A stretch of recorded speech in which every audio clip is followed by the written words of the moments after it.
Samantha s'arrêta devant l'imposant portail du manoir Reed. Ses chaussures usées étaient couvertes de poussière, contraste cruel avec l'éclat impeccable de la résidence qui se dressait devant elle.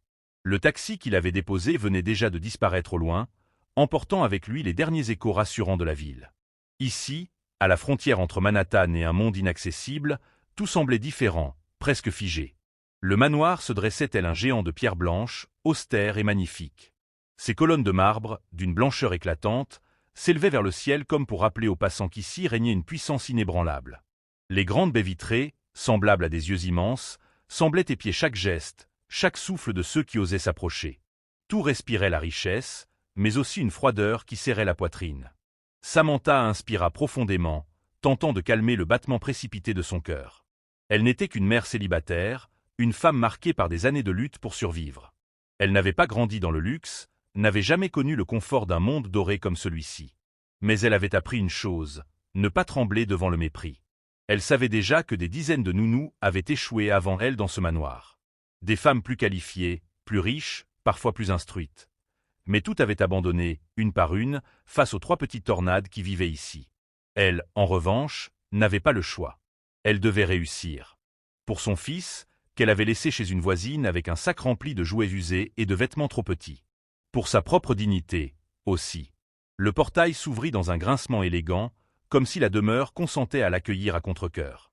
Samantha avança sur l'allée pavée, chaque pas résonnant dans le silence. Elle s'efforça de marcher droite, de ne rien laisser paraître de la fatigue accumulée après des années de petits boulots mal payés. Au sommet de l'escalier monumental, 3 silhouettes se dessinaient déjà. 3 enfants, immobiles, la fixant de leurs regards perçants. Les triplés Reed. 5 ans à peine, mais déjà redoutés comme de petits tyrans. Tommy, le meneur, avait un sourire carnassier qui illuminait son visage. Ses yeux brillaient d'une malice insolente, comme s'il se réjouissait à l'avance de sa prochaine cruauté. Max, le second, avec ses cheveux bouclés, avait un éclat rieur et provocateur, toujours prêt à tourner toute situation en moquerie. Léo, le plus petit, se distinguait par ses yeux brillants d'une curiosité étrange, presque cruelle, comme s'il observait le monde pour mieux en tester les limites. Et, la campagnarde, lança Tommy d'une voix qui claqua dans l'air comme un fouet. Tu vas fuir comme toutes les autres. Ajouta Max, hilar. Campagnarde, répéta Léo en sautillant sur place, ses éclats de rire perçant le silence.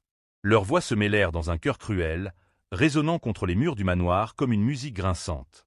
Derrière eux, une gouvernante traînait une valise à toute vitesse, l'air pressé de disparaître. Son visage était pâle, marqué par la fatigue et la résignation. Elle jeta un dernier regard à Samantha et murmura presque pour elle-même. Personne ne dure plus d'un jour ici. Puis elle franchit la porte et disparut sans un mot de plus. Samantha resta immobile, plantée devant les 3 garçons. Son cœur battait la chamade, mais ses lèvres dessinèrent un sourire calme. Elle ne céderait pas. Pas aujourd'hui. Pas devant eux. Un vent léger fit voler une mèche de ses cheveux roux, illuminés par le soleil. Elle inspira profondément, redressa les épaules et franchit la dernière marche. Elle était prête à affronter le manoir Reed. Le hall du manoir Reed s'ouvrait comme une cathédrale de marbre. Les lustres scintillaient au plafond, des tapis persans s'étendaient sur des mètres, et chaque meuble semblait avoir été choisi pour impressionner plutôt que pour accueillir. Samantha n'eut que quelques secondes pour admirer l'endroit, car un bruit sec interrompit son observation. Un roulement. Puis un deuxième. Elle fronça les sourcils. Cela ne venait pas de la porte d'entrée, mais de l'étage. Un grondement familier, qu'elle connaissait bien des rues de son quartier, des roulettes de skateboard. Avant qu'elle n'ait le temps de réagir, 3 ombres dévalèrent le grand escalier. Tommy, Max et Léo, chacun perché sur une planche, se lancèrent à pleine vitesse vers elle. Les cris d'excitation des enfants résonnaient dans la vaste salle, mêlés au bruit des roues heurtant les marches. Leur but était clair. La renverser, comme ils avaient dû le faire avec toutes les autres. Samantha resta parfaitement immobile, son sac encore sur l'épaule. Elle attendit le dernier instant.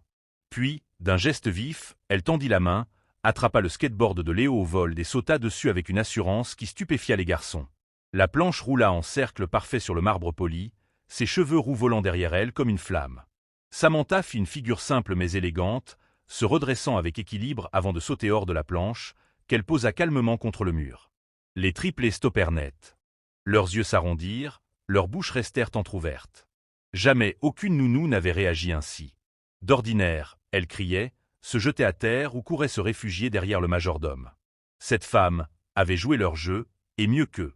C'était « cool », murmura Max sans réfléchir, avant de croiser le regard de Tommy qui fronça les sourcils. Tommy reprit son masque de petit chef. C'est de la chance. Elle ne tiendra pas longtemps. Léo, lui, semblait encore fasciné. Ses yeux suivaient la nounou comme s'il voyait un mystère qu'il n'arrivait pas à résoudre. Un raclement de gorge discret résonna. Dans l'ombre, Grayson, le vieux majordome, les observait. D'ordinaire imperturbable, il avait levé un sourcil. Son visage sévère hésitait entre un sourire amusé et une grimace d'avertissement. Samantha, elle, resta de marbre.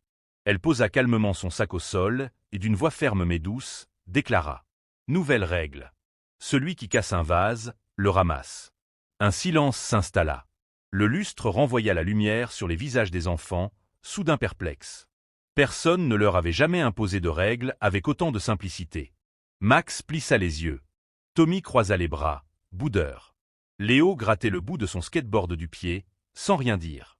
Samantha, satisfaite, s'agenouilla pour ramasser les chaussures abandonnées dans le hall. C'est alors qu'une voix s'éleva derrière elle. Une voix féminine, traînante, teintée de moquerie. Regardez-la, déjà en train de ramasser leurs dégâts. Quelle surprise! Elle doit avoir l'habitude. Certainement élevée dans une caravane. Samantha releva lentement la tête. Clara. Grande, élancée, les cheveux noirs parfaitement lissés, Clara était l'incarnation de l'élégance froide. Ses ongles vernis brillaient comme des griffes, et ses lèvres esquissaient un sourire cruel. Derrière elle, deux autres domestiques étouffèrent des rires complices. Samantha resta quelques secondes immobile, les chaussures à la main. Puis elle se retourna, son regard calme, presque glacé. « C'est toujours mieux que de casser ce qu'on ne peut pas réparer », répondit-elle simplement. Le rire s'éteignit aussitôt. Clara perdit son sourire. Les deux domestiques baissèrent les yeux. Les triplés, eux, restèrent figés. Pour la deuxième fois en quelques minutes, cette femme avait réussi à briser un équilibre établi depuis des années. Et Samantha sut, à ce moment précis, qu'elle venait de déclarer la guerre. La nuit était tombée sur le manoir Reed. Dehors, les arbres dansaient dans le vent, projetant des ombres mouvantes sur les murs imposants de la demeure. Samantha, installée dans sa petite chambre mansardée, rangeait encore ses affaires. Elle avait posé une photo usée de sa mère sur la table de chevet, un visage doux, aux yeux tristes, qui semblait veiller sur elle. Elle inspira profondément. Sa journée avait été rude, mais elle n'était pas femme à se laisser intimider. Elle savait, au fond d'elle, qu'elle devait rester. Pas seulement pour l'emploi. Quelque chose de plus grand, de plus mystérieux, l'appelait dans ce manoir. Mais les triplés, eux, n'avaient pas dit leur dernier mot. Dans leur chambre immense, décorée de posters de skateboard et d'objets de luxe qu'ils ne respectaient pas, Tommy tenait conseil. « Elle croit qu'elle peut nous donner des règles ?» demanda-t-il, ses yeux brillants de malice. « On va lui montrer qui commande ici. » « J'avoue, » dit Max en lançant une balle contre le mur. « Elle a eu de la chance cet après-midi. Mais personne ne survit à notre tempête. »« Tempête ?» répéta Léo, plus calme, les bras croisés. « Oui, la tempête des skateboards. » annonça Tommy, triomphal. 3 planches, 3 riders, et le couloir devient notre piste. Elle n'aura aucune chance. Max éclata de rire, Léo esquissa un demi-sourire. Le plan était lancé. Au petit matin, Samantha descendit pour superviser le petit déjeuner. Le silence régnait dans le couloir, mais une tension étrange flottait dans l'air. Elle le sentit immédiatement. Puis le bruit revint. Roulement de roues. 1, puis 2, puis 3. Samantha ferma les yeux une seconde. Elle savait. Les triplés surgirent en trombe, chacun sur sa planche, criant à tue-tête comme des guerriers lançant l'assaut. Leurs cheveux volaient, leurs visages rayonnaient d'excitation. Les domestiques, témoins, se pressèrent contre les murs, certains amusés, d'autres nerveux. Mais Samantha ne bougea pas. Au contraire, elle s'avança. Quand Tommy fonça droit sur elle, elle fit un pas de côté, attrapa son bras au vol et d'un geste sec mais sans brutalité, le fit tourner pour qu'il se retrouve à l'arrêt, la planche glissant seule le long du mur. Max arriva aussitôt derrière. Samantha leva le pied et, d'une précision calculée, bloqua la roue de son skateboard, le forçant à descendre de sa planche pour ne pas tomber. Léo, lui, ralentit. Ses yeux fixaient Samantha, cherchant une faille. Mais elle le regarda droit dans les yeux, calme, inébranlable. « Tu vas descendre de ta propre volonté, » dit-elle doucement. Un silence. Léo hésita, puis obéit, posant le pied au sol. Les domestiques restèrent bouche bée. Jamais personne n'avait tenu tête aux enfants de cette façon. Tommy, furieux, serra les poings. « Tu crois que tu es la première à résister? Tu vas partir, comme les autres. Personne ne reste ici. »« Alors je serai la première, » répondit Samantha avec une sérénité désarmante. « Et vous trois, vous apprendrez à vivre avec. » Un éclat traversa les yeux de Léo. Une étincelle d'admiration qu'il s'efforça de cacher. Tommy, au contraire, fulminait. Mais avant qu'il ne puisse répondre, une voix grave résonna dans le couloir. Que se passe-t-il ici? Alexander Reed. Grand, imposant, vêtu de son costume sombre, il dominait la scène. Ses yeux, d'un gris froid, balayaient ses enfants puis se posèrent sur Samantha. Les triplés se figèrent, leurs visages pâlissant légèrement. Même Tommy baissa les yeux. Samantha, elle, soutint le regard du maître de maison. Vos enfants testaient les limites. Je leur ai simplement rappelé qu'il y en a. Un silence pesant. Alexander l'observa longuement, comme s'il voulait sonder son âme. Puis, contre toute attente, il hocha la tête. Bien. Continuez. Il tourna les talons et disparut dans son bureau.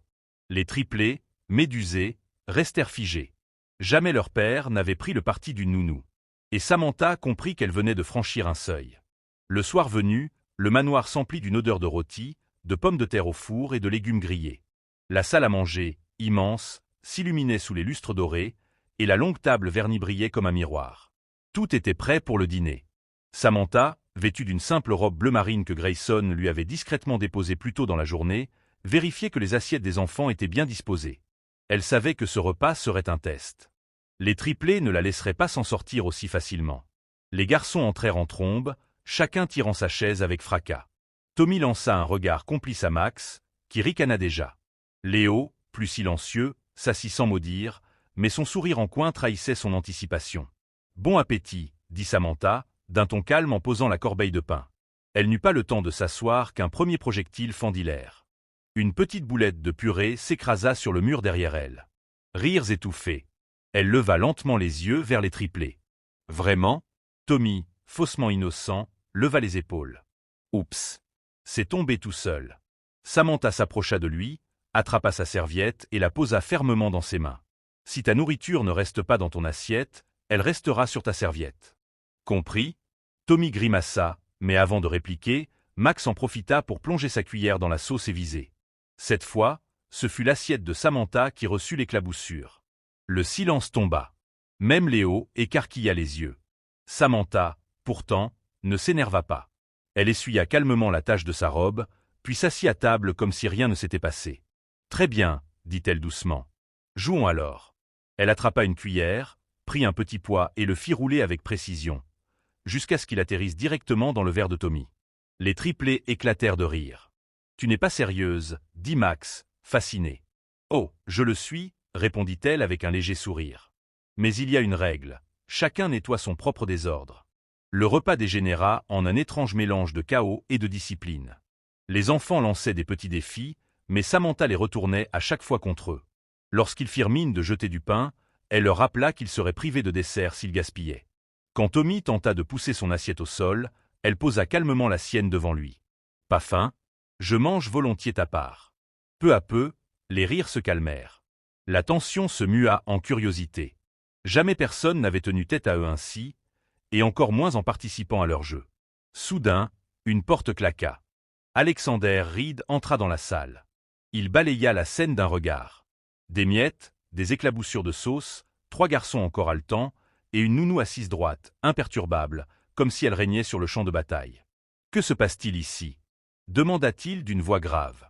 Tommy ouvrit la bouche, prêt à accuser Samantha. Mais elle parla avant lui. « Nous prenions simplement notre repas, monsieur Reed. Les enfants ont beaucoup d'énergie. Je leur ai proposé un cadre. » Un silence. Alexander fixa ses fils. Chacun baissa les yeux, un par un. Même Tommy, qui mâchouillait sa serviette. Le maître de maison haussa un sourcil, puis, contre toute attente, se servit une assiette et s'assit à la table. « Continuez, » dit-il simplement. Samantha reprit sa cuillère, sereine. Les enfants, eux, se tenaient désormais plus tranquilles. Dans ce chaos maîtrisé, elle venait de gagner une première bataille. Le manoir n'était jamais totalement silencieux. Même la nuit, il y avait toujours un grincement, un souffle de vent à travers les vitraux, ou le pas feutré d'un domestique. Mais ce soir-là, Samantha ressentait un autre bruit, une présence. En sortant de la chambre des garçons, elle tomba nez à nez avec Clara. Adossée à une colonne, la gouvernante l'attendait. Ses bras croisés, son regard méprisant, tout en elle respirait l'hostilité. « Alors, murmura-t-elle, tu as survécu au dîner. » Impressionnant. Samantha soutint son regard, sans répondre. Clara se redressa, avançant lentement dans sa direction. « Mais ne crois pas que ça va durer. Les Reed ne gardent jamais personne. Et toi, tu n'es qu'une étrangère. Une mère célibataire. Tu crois vraiment que tu fais le poids ici ?» La voix de Clara était comme un venin, douce mais acérée. Samantha inspira profondément. Elle avait appris à ne pas répondre aux provocations. Mais cette fois, elle sentit le besoin de poser les choses. « Je ne suis pas ici pour faire le poids. Je suis ici pour les enfants. » Clara eut un sourire froid. « Les enfants? Tu veux dire ces petits monstres? Tu verras, ils t'engloutiront comme les autres. » Puis elle tourna les talons, laissant derrière elle un parfum entêtant et une ombre menaçante. Samantha savait alors qu'elle n'aurait pas seulement à gagner la confiance des triplés, mais aussi à se protéger de leur gardienne. Le lendemain après-midi, les enfants préparèrent une nouvelle attaque. Depuis les baies vitrées, Samantha aperçut les 3 silhouettes chuchotant dans le jardin. Elle savait qu'ils complotaient. Quand elle franchit la porte, un déclic métallique retentit. Les lourdes serrures venaient de se refermer derrière elle. Puis, d'un coup, les arroseurs du parc s'activèrent, projetant des jets glacés de toutes parts. Les garçons riaient à gorge déployée derrière les vitres. « Regardez !» cria Tommy en filmant avec le téléphone de son père. La nounou trempait comme un rat. Samantha, trempée jusqu'aux os, resta immobile. Elle aurait pu se mettre en colère, crier, frapper aux portes. Mais elle choisit une autre voie. Elle se pencha dans l'herbe, fit semblant de ramasser un objet invisible et le serra contre sa poitrine. « Oh !» s'exclama-t-elle, la voix dramatique. « Le trésor de votre maman !» Les rires s'éteignirent instantanément. Le mot avait frappé comme un éclair. Leur mère. Les 3 garçons déverrouillèrent en vitesse et sortirent pieds nus dans la pelouse mouillée. Ils entourèrent Samantha, les yeux agrandis par une peur et un espoir mêlés. Elle ouvrit lentement la main. 3 bonbons colorés et quelques autocollants froissés. 3 trésors, dit-elle doucement. Si vous m'aidez à nettoyer le jardin demain, ils sont à vous. Les garçons échangèrent un regard. Puis, sans discuter, ils hochèrent la tête. Ce soir-là, Samantha comprit que la clé pour les atteindre n'était pas la force, mais la mémoire de ce qu'ils avaient perdu. La nuit enveloppait le manoir de son manteau de silence. Dans sa petite chambre, Samantha n'arrivait pas à dormir. L'image des 3 garçons, riant dans l'herbe mouillée, revenait sans cesse dans son esprit. Un coup discret résonna à la porte. En l'ouvrant, elle découvrit Léo, pieds nus, serrant son oreiller contre lui. Ses grands yeux brillaient dans la pénombre. « Tu peux chanter une chanson ? Comme maman faisait ?» demanda-t-il d'une voix tremblante. Le cœur de Samantha se serra. Elle hésita, puis prit sa main. Ensemble, ils allèrent jusqu'au lit. Léo se blottit contre elle. Bientôt, Tommy et Max les rejoignirent, se faufilant silencieusement pour ne pas être vus. Assise au milieu des 3 enfants, Samantha fredonna une berceuse. Une mélodie douce, apprise de sa propre mère. Les paupières des garçons se fermèrent peu à peu. Leurs respirations s'apaisèrent. Pour la première fois depuis longtemps, ils dormaient sans cauchemar. Dans le couloir sombre, une silhouette observait. Alexander Reed, arrêté au seuil, regardait cette scène qu'il n'avait jamais imaginée possible. Ses fils, paisibles, entourant une étrangère comme si elle était leur refuge. Un souffle d'émotion passa dans son regard. Puis, sans bruit, il se retira. Le lendemain matin, la lumière douce de Manhattan filtrait à travers les grandes baies vitrées. Samantha était déjà debout, préparant le petit déjeuner. Les triplés arrivaient en trombe, leur rire résonnant dans la cuisine. « Mommy Sam !» cria Max en s'élançant vers elle. Samantha sourit. Même si le jus d'orange débordait sur le plan de travail et que les tartines brûlées sentaient fort, elle ne pouvait s'empêcher de rire. « Ce matin, nous allons cuisiner ensemble, » dit-elle. Chacun aura sa tâche. Tommy, toujours le meneur, attrapa le rouleau à pâtisserie comme un sceptre. Léo observa attentivement, essayant de ne pas renverser le bol de farine. Max, quant à lui, ajouta une pincée de sucre un peu trop généreuse. À l'étage, Alexander observait en silence. Son regard, d'habitude froid, se radoucissait. Il commença à comprendre que Samantha n'était pas là par hasard, ni par chance. Elle avait gagné la confiance de ses fils, et par extension, son respect. Pendant ce temps, Clara n'était pas prête à laisser Samantha s'imposer. Elle la suivait discrètement, guettant chaque faux pas. Dans le hall, elle souffla à une domestique. « Vous verrez, elle ne durera pas. Les enfants finiront par la défier, et là, elle partira. » Mais Samantha semblait toujours 2 pas devant. Chaque défi que les triplés lançaient, chaque bêtise, elle la transformait en leçon, en jeu ou en moment de complicité. Clara grimaça, frustrée de voir ses plans échouer. « Vous ne pouvez pas toujours tout contrôler, » dit Samantha à Clara un jour où leurs chemins se croisèrent dans le couloir. Clara haussa les sourcils, son mépris palpable. « Je contrôle les règles ici.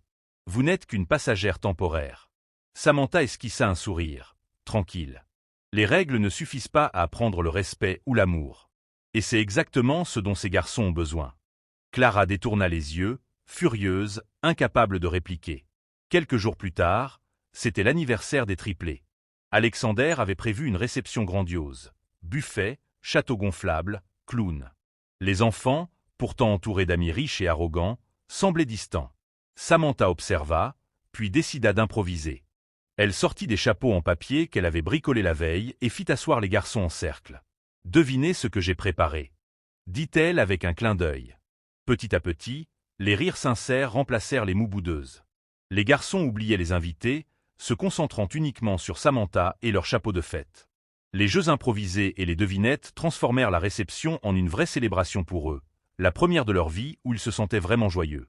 Alexander, à distance, ne pouvait s'empêcher de ressentir un mélange de fierté et de regret. Il n'avait jamais su offrir à ses fils cette simplicité, ce vrai bonheur.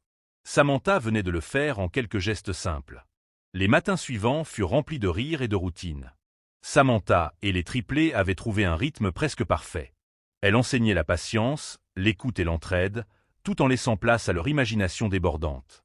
Un après-midi, dans le salon transformé en atelier de bricolage, Tommy tendit un morceau de carton. « Regarde, Mommy Sam. J'ai construit un vaisseau spatial. » Samantha sourit, admirant l'invention improvisée. « Magnifique. Mais un vaisseau a besoin de pilote. Qui veut être capitaine ?» Max et Léo sautèrent immédiatement, et les garçons se mirent à inventer des histoires autour de leur vaisseau. Samantha les écoutait, posant quelques questions pour stimuler leur créativité. Chaque mot, chaque rire renforçait le lien qu'ils partageaient. De l'ombre, Alexander observait, un sourire discret sur les lèvres. Il commençait à comprendre que Samantha ne se contentait pas de surveiller ses fils. Elle les comprenait, les guidait et les aimait. Clara, toujours jalouse et méfiante, décida de tester la nouvelle nounou. Elle observa une matinée entière et surprit Samantha en train de recadrer doucement les garçons après une petite dispute. « Vous voyez » murmura Clara à une autre domestique. Elle croit pouvoir les dominer. Mais Samantha, sans le savoir, avait prévu cette épreuve. Elle continua à traiter les garçons avec patience et cohérence. Même lorsque Clara fit tomber accidentellement un vase dans le couloir, Samantha ne s'énerva pas. Elle ramassa simplement les morceaux, puis murmura aux enfants. « Regardez, tout se répare si l'on prend soin. » Clara, en silence, sentit que quelque chose échappait à son contrôle. Samantha possédait une autorité différente, douce, mais irrésistible. Un soir, alors que les enfants dormaient profondément, Alexander trouva Samantha dans la bibliothèque, plongée dans un vieux livre de droit.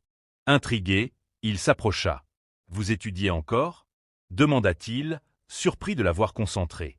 Elle leva les yeux et sourit légèrement. « Avant, j'étais à l'université. Mais j'ai dû arrêter quand mon fils est né. Depuis, je fais tout pour lui offrir un avenir. » Alexander resta silencieux, impressionné.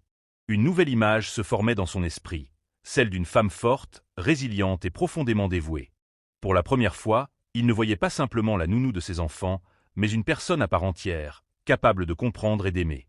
La complicité entre Samantha et les garçons devenait visible à chaque geste. Elle n'avait pas besoin de forcer leur respect ou leur affection, il venait naturellement. Et Alexander, témoin silencieux, comprit que cette femme avait changé la dynamique du manoir à jamais. Les jours passaient, et Samantha gagnait la confiance totale des triplés. Chaque matin, il courait dans le hall pour la saluer, riant et se chamaillant doucement, mais cette fois, toujours sous son regard calme et bienveillant. Un après-midi, elle les emmena dans le jardin pour planter des fleurs. Tommy, toujours débordant d'énergie, arrosait tout sauf les plantes. Max essayait de construire un petit pont avec des pierres, tandis que Léo, concentré, plantait minutieusement chaque graine. « Voyez-vous » dit Samantha en s'agenouillant près de Léo. « Chaque petit geste compte. » Si l'on prend soin de ce que l'on touche, cela grandit et fleurit. Les garçons écoutèrent attentivement. Même Tommy, d'ordinaire turbulent, sourit en voyant les premières fleurs s'ouvrir. Samantha venait de leur enseigner une leçon de patience et de respect de manière douce mais ferme. À l'intérieur, Alexander observait. Les triplés avaient changé, ils écoutaient, aidaient à ranger, et leur rire n'était plus teinté de moquerie ou de chaos. Les maids qui restaient dans le manoir, intriguées, murmuraient entre elles. « C'est incroyable, » dit l'une. « Personne n'a jamais réussi avec ses enfants. » Samantha, attentive à chaque mot et geste, continuait de les guider. Elle leur apprenait à partager, à collaborer, à inventer leurs propres jeux sans détruire ce qui les entourait. Elle ne punissait pas, elle enseignait. Et cela changeait tout. Clara, frustrée par l'influence croissante de Samantha, décida de passer à l'action. Elle entra dans la cuisine un matin, observant les garçons préparer le petit déjeuner. « Alors, vous vous croyez maîtresse ici maintenant ?» dit-elle avec un sourire venimeux. Samantha leva les yeux, calme. « Je suis ici pour les garçons, pas pour vous impressionner. » Clara voulut répliquer, mais elle se rendit compte que les triplés l'ignoraient complètement. Tommy, Max et Léo se concentraient uniquement sur Samantha, suivant ses instructions et riant à ses remarques. La tentative de division échoua. « Vous voyez, » murmura Samantha aux garçons en leur tendant des bols. « On apprend toujours mieux quand on travaille ensemble. » Clara partit, furieuse, mais impuissante. Samantha avait consolidé sa place non par la force ou l'autorité, mais par la confiance, le respect et l'amour.